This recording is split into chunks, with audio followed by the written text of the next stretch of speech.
Hello,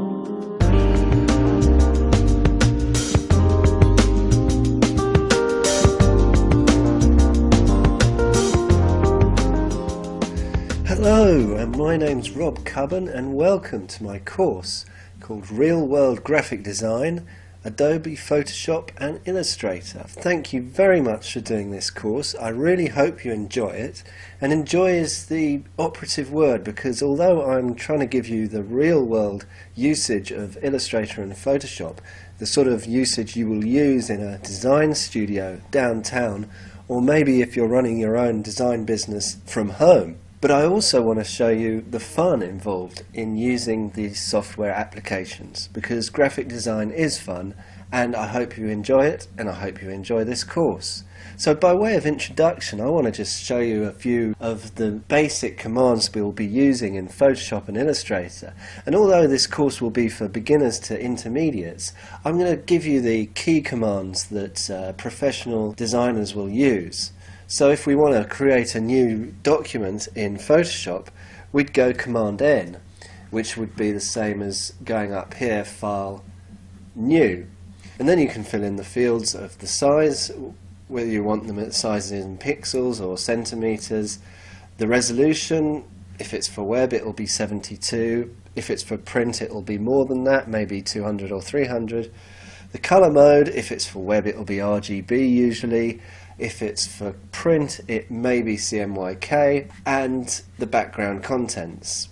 And still with Photoshop, if we look down the left-hand side, this is the toolbar, and at the moment the tool we are using is the Move tool, which you can select by just keying the letter V. Other tools we'll be using are the Gradient tool, which you can get by keying the letter G. There's the Gradient tool. And we'll be using many others as well. I'll just introduce you to the Layers palette. Here is the Layers palette for this document, and you can see how a Photoshop document is put together in layers.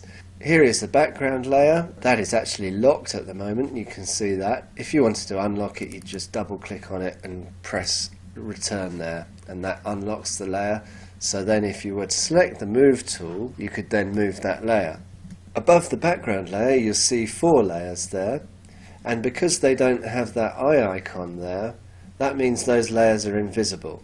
But above you have 5 layers that are visible, as you can see from the eye icon. These 2 layers are text layers, and the reason you can see they're text layers, of course, is because they have the letter T there in the thumbnail, and this means that they're editable. So if you use the horizontal type tool, which is T on the toolbar, you can edit the text. These 2 layers here, layer 4 and layer 5, are screenshots I've taken for the Photoshop and Illustrator icons. And lastly, this layer is a vector smart object, which I'll explain later in the course what that is, and that is my logo. So a brief introduction to Photoshop there. Now let's go on to Illustrator. And before I do, I should mention that at the moment I'm using Creative Suite version 5. Some of the videos are with Creative Suite version 4. But I will have to say that everything I'm doing in these videos you can replicate in virtually any version of Photoshop or Illustrator you may have at home on your computer. Trust me, I've been using both of these for a long time. In fact, I started on Photoshop 2.5, but I don't like to say that because it means I'm old. Right, so on to Illustrator, and here is a document that we are going to be creating in the course later on. And again, I just want to show you some key commands. So Command N gives us a new document, and very much like Photoshop, you can choose the resolution, the color mode, the size, and you can do it in pixels or millimeters. So a lot of these commands are similar between Photoshop and Illustrator, but not all of them. Another similar one is V, the Move tool, up here on the toolbar, and with that you can select and move objects. Other tools we'll be using are T for Type tool, again, which works very similar to Photoshop. P, the Pen tool, which again is exactly the same in Photoshop. And G for Gradient, which again is the same in Photoshop.